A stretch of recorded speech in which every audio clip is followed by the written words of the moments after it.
ఈ ఇష్యూ జరిగి చాలా రోజులు అయ్యుండొచ్చేమో గానీ, బట్ ఆ వీడియో చూసినప్పుడైతే మాత్రం నిజంగా బాధేసింది. ఇన్‌ఫాక్ట్ ఏడుపొచ్చింది.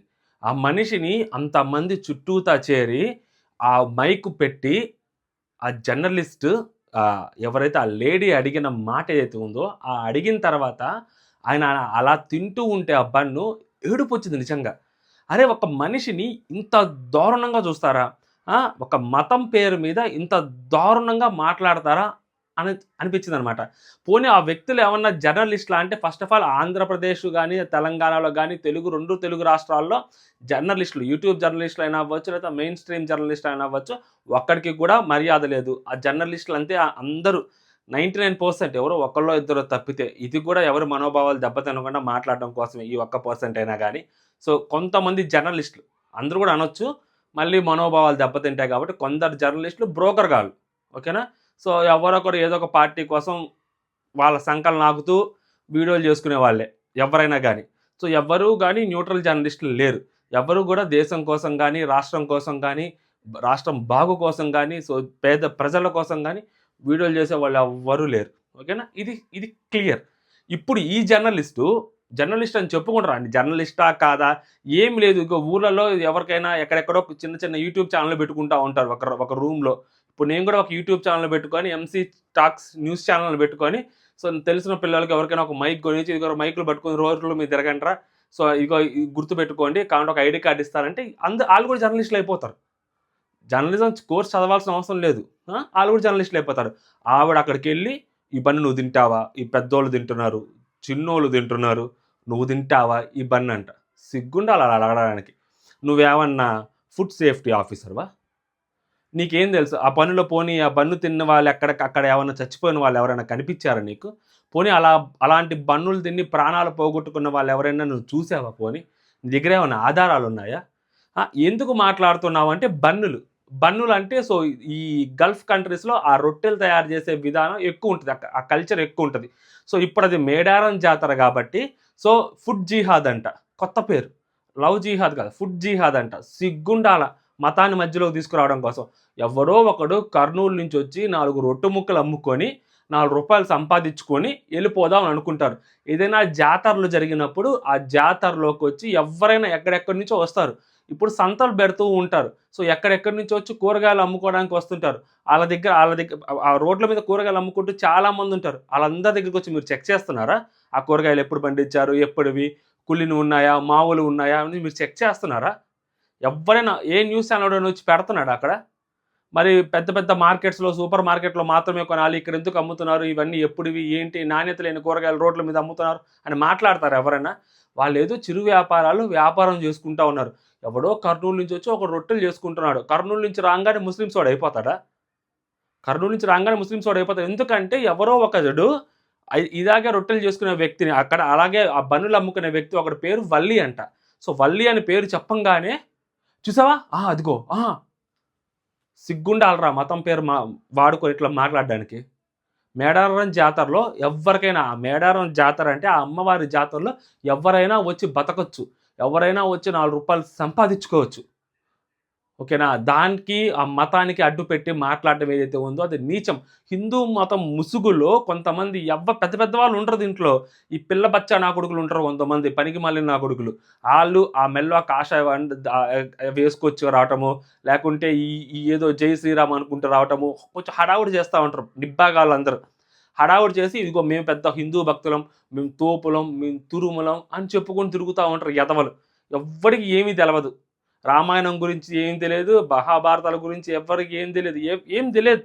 వచ్చేస్తాం మనం. నిజంగా తప్పు జరుగుంటే, నిజంగా అన్యాయం జరుగుంటే నువ్వు మాట్లాడినా ఓకే గానీ, ఎవడైతే ఆడు మాట్లాడుతున్నాడో ఆ తేజస్వి మీడియా అనుకుంటా. ఆడు బాలాజీ గౌడ్ అనుకుంటా. ఇతను కొంచెం ఆ పిచ్చి ఎక్కువుంది.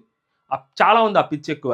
ఇలాంటోళ్ళు ఇక్కడ మాట్లాడుతున్నారు తప్పితే, అదే చార్మినార్ సందుల్లో గాని, లేకుంటే చాలా చోట్ల హైదరాబాద్‌లో చాలా చోట్ల మటన్ పేరుతోటి బీఫ్ అమ్మేస్తా ఉంటారు.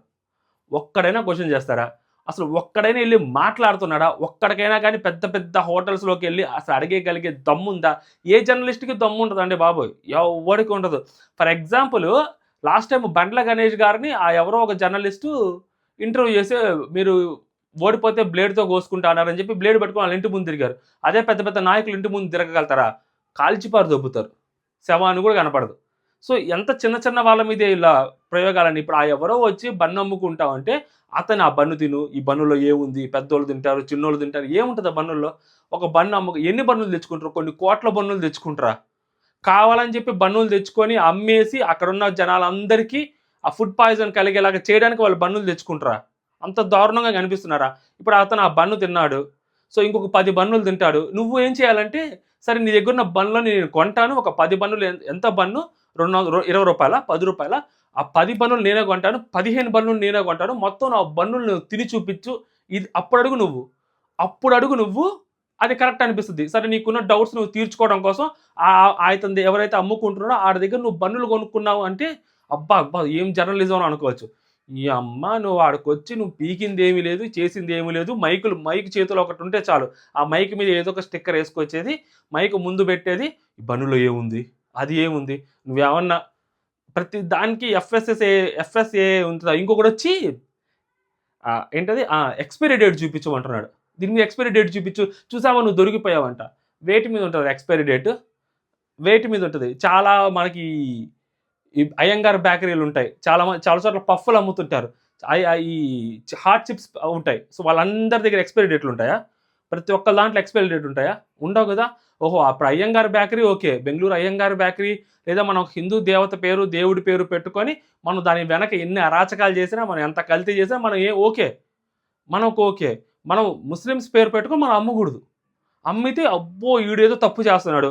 దాని మీద మనం ఎఫ్ఎస్ఎస్ఏఐ ముద్ర అడుగుతాము. మనం దాని వెనక ఎక్స్‌పైరీ డేట్ అడుగుతాము. దానికి మొత్తం ప్యాకింగ్ అడుగుతాము. సీలింగ్ అడుగుతాం. అన్నీ అడుగుతాం మనం. ఆ! జర్నలిజాన్ని జర్నలిజం లాగా చేయాల. సో ఈళ్ళు చెయ్యరు. ఈ ఎదవ ఎగస్ట్రాలు అన్నీ చేస్తా ఉంటారు. అది చూసినప్పుడు నిజంగా బాధేసింది ఆ మనిషి. అరే! ఆ బన్నులు అమ్ముకోవడానికి వచ్చిన మనిషి ఏం చేస్తాడు? నిజంగా తప్పు జరుగుతున్నప్పుడు, తప్పు జరుగుతుంది అని నువ్వు ప్రూవ్ చేయగలిగి అతన్ని పట్టించి అతను ఏమన్నా చేసినా ఒక రకం కానీ, అసలక్కడ ఏం జరుగుతుంది? తిన్న వాళ్ళందరూ తీసుకుంటున్నారు, వెళ్ళిపోతున్నారు. అఫ్‌కోర్స్ ఆ రవ్వ, ఆ కొంచెం చక్కెర కలిపి ఒక క్రీమ్‌లాగా తయారు చేసి ఒక బన్ను, ఆ బన్నులో పెట్టిస్తారు. ఈజీగా ఒక బన్ను చూడంగానే మనకి ఏదైనా గానీ, మన బ్రెడ్ అయినా గానీ, ఒక 4 రోజులు, 5 రోజులు చూడంగానే మనకి ఆ బ్రెడ్ ప్యాకెట్ చూడంగానే దాంట్లో ఫంగస్ వస్తే క్లియర్‌గా కనిపిస్తది. ఓకేనా? ఆ ఫంగస్‌ని ఎవరు మార్చలేరు. అంతవరకు కట్ కూడా చేయలేరు. ఆ బ్రెడ్ మీద ఫంగస్ క్లియర్‌గా కనిపిస్తుంటది. మనకి ఆ పాచి కలర్‌లో. ఓకేనా? ఆ బ్రెడ్ కొనుక్కునే వాళ్ళు ఆ బ్రెడ్ అతను కట్ చేస్తారు గదా! కట్ చేసి దాన్ని ఓపెన్ చేస్తారు గదా! ఓపెన్ చేసినప్పుడు ఆ బ్రెడ్ లోపల ఫంగస్ కానీ కనిపిస్తే చూస్తుంటారు గదా! కళ్ళు దొబ్బలేదు గదా! ఎవ్వడికి కొనుక్కునేవాడికి ఎవ్వడికి. కనిపిస్తే ఫంగస్ కనిపిస్తే ఎందుకు కొంటాడు ఆ బన్నుని? ఎందుకు కొంటాడు ఆ బన్నుని? మీరు అది చెక్ చేసారా పోనీ? అలా అయినా చూసారా? బన్నులు కట్ చేసి ఆ బన్ను లోపల ఏముందా? ఫంగస్ ఉందా? లేదా? ఆ బన్నులు స్మెల్ వస్తున్నాయా? లేవా? ఇది కదా చెక్ చేయాల్సింది. పోనీ మీరు ఆ ఫుడ్ రెగ్యులేటరీ ఆఫీసరు కాదు. సేఫ్టీ ఆఫీసర్ కాదు మీరు. సరే పోనీ మీ అత్యుత్సాహంతోటి మీ దగ్గర మైకులున్నాయి కదా! అని చెప్పి మీరెళ్లి అతని ముందు పెట్టారు. అది అడిగారా మీరు? పెద్ద పెద్ద హోటల్స్‌లో మిగిలిపోయిన ఫుడ్డు నిన్న మిగిలిన ఫుడ్ ఈరోజు అమ్ముతున్నారో లేదో మీకు తెలుసా? మీకు తెలుసా? మీరు పోనీ ఎప్పుడైనా ఎళ్లి అడిగారా? ఎక్కడైనా ఎళ్లి పెట్టారా? ఆళ్ళిచ్చే డబ్బులు తీసుకొని లేదా ఆళ్ళిచ్చే బిర్యానీల పొట్లాలు తీసుకొని సిగ్గు, శరం లేకుండా ఎనక్కి తిరిగొస్తారు. మీరొక జర్నలిస్టులు, మళ్ళీ మీరు అతన్ని ప్రశ్నించడము, మళ్ళీ మతం పేరు మీద మాట్లాడటము. నిజంగా తప్పు జరిగితే మాట్లాడాలా. అప్పుడు మాట్లాడాలా మతం పేరు మీద. అప్పుడు గొడవ చేయాలా. అప్పుడు హడావిడి చేయాలా. అప్పుడు కావాలంటే గట్టిగా యుద్ధం చేయాల. అంతే తప్పితే ఎవడో కర్నూలు నుంచి వచ్చి ఒకడు ఆ బతుకు తెరువు కోసం 4 రొట్టె ముక్కలు అమ్ముకుంటున్నాడు. బన్ను ముక్కలు అమ్ముకుంటే దాని మీద ఆడికి ఒక జీవితం ఉంటది. ఆళ్ళ ఇంటికెళ్తే బన్నులు అమ్ముకొనొచ్చావా? ఎంత డబ్బులు మిగిల్చొచ్చో మొత్తం ఒక బన్ను మీద గట్టిగా ఒక రూ. 2 మిగులుద్దేమో, లేదా ఒక రూ. 4 మిగులుద్దేమో. 100 బన్నులు అమ్మితే 400 వచ్చిద్ది. 1000 బన్నులు అమ్మితే 4000 వచ్చిద్ది. 100 బన్నులు అమ్మితే ఆ రాత్రో, ఆ రోజో కష్టపడి ఒక రోజుకి ఒక 100 బన్నులు అమ్మితే పోనీ ఒక రూ. 10 మిగిలిందే అనుకుందాం కాసేపు తల్లి బిడ్డ న్యాయం. 100 బన్నులు అమ్మితే రూ. 1000 మిగిలిద్ది. కూలి పనికెళ్తే కూడా 600, 700 వస్తున్నాయి. అలాంటిది అలా గడపలేకపోతున్నారు ఇంటిని. అతను 100 బన్నులు అమ్మితే రూ. 1000 మిగులుతాయి. అది రూ. 10 లెక్కన మార్జిన్ యేసుకుంటేనే. అది కూడా యేసుకోకపోతే ఏం లేదు. సో, అలాంటి వ్యక్తి ఏం చేస్తాడు మరి? చాలా చోట్ల జరుగుతా ఉంటది గదా! సో, నేనేమన్నా అంటే నిజంగా అన్యాయం జరిగితే క్వెషన్ చేసినా తప్పులేదు గానీ, జర్నలిజం ముసుగుతోటి జర్నలిజంని అడ్డు పెట్టుకొని మేము ఏదైనా మాట్లాడతాం, మాకు నచ్చింది మాట్లాడతాం, అందులో మేడారం జాతర గాబట్టి మీ ఇష్టం వచ్చింది మాట్లాడదాం అంటే తప్పు. ఇలాంటిదే మళ్ళీ చెప్తున్నాను ఇంకొక చోట కూడా బాధేసింది. నార్త్ సైడ్ ఏదో సంథింగ్ ఇలాంటి ఫెస్టివల్స్ ఒకటి జరుగుతుంటే ఒకతను ముస్లిమ్స్ అతను టోపీ పెట్టుకొని బెలూన్లు అమ్ముకుంటా ఉన్నాడు. బెలూన్లు అమ్ముకుంటా ఉంటే సేమ్ ఆ బెలూన్ కర్ర ఏదైతే ఉంటదో ఆ కర్రకు కట్టిన బెలూన్లన్నీ టప టప టప టప పేల్చేసి ఈ బెలూన్స్‌లో ఏమన్నా ఉందేమో సో ఎందుకు ఇలాగ అమ్ముతున్నావు? మాకు డౌట్ వస్తుంది. అందుకనే మేము ఇలా కట్ చేసాము, పేల్చేసి చూసాము. ఏమీ లేదని చెప్పారు. ఆ పిల్లోడు కాళ్ళు మీద పడి బతిలాడుకుంటున్నాడు. ప్లీజ్ చెయ్యొద్దు. ప్లీజ్ అమ్ముకోవాలి. రూ. 4 వస్తాయి అమ్ముకోవాలి. అది ఇది అని. బాధేసింది చూస్తే. నీకు నిజంగా దమ్ము ఉంటే నువ్వు ఆ పిల్లోడికి ఆ డబ్బులిచ్చి నువ్వు అవన్నీ పగలగొట్టు. నీ కోపాన్ని చూపెట్టుకో. అంతేగాని ఆడి వ్యాపారం మీద దెబ్బ కొట్టాలి అన్న నీ మైండ్ సెట్ ఏదైతే ఉందో అది కరెక్ట్ కాదంటున్నా. ప్రతి ఒక్కరు అంతే. ఇప్పుడేదో హిందువుల్ని రక్షించేయాలి, హిందూ జనోద్ధారకులుగా ఎవరు రాలేదక్కడ. ఆవిడ ముస్లిమ్స్ పేరు పెట్టుకొనొచ్చాడు కాబట్టి ఆడి వ్యాపారాన్ని చెడగొట్టాలి. ఆడికి వ్యాపారం జరగకూడదు. హిందువులు జరుపుకునే జాతరలో ఆడు ముస్లిమ్సోడొచ్చి సంపాదించుకోవడం ఏంటి? ఇది వాళ్ళ మోటో. అంతేగాని జనాల్ని రక్షించడం కాదు వాళ్ళ మోటో. జనాల్ని రక్షించాలనుకున్న వాళ్ళు ఎవ్వరైనా గాని రూ. 4 ఆడి మొహాన కొట్టి బన్నీరా, బన్ బాలేదు తీసేయి, ఎళ్ళిపో నువ్వు అని అంటరు. నిజంగా జనాలను రక్షించాలనుకుంటే, ఆహా! వాడి వ్యాపారాన్ని చెడగొట్టాల. అది మెయిన్ మోటో. సక్సెస్‌ఫుల్‌గా చేస్తున్నారు. బాధేయలేదా? ఆ మనిషి అలా బన్ను తింటా ఉంటే? తప్పు చేస్తే ఏదైనా చెయ్యొచ్చు. సో, ఇలాంటి ఎదవలు ఎవరైతే ఉంటారో, ఇలాంటి ఎదవలందరూ సమాజానికి హానికరమే.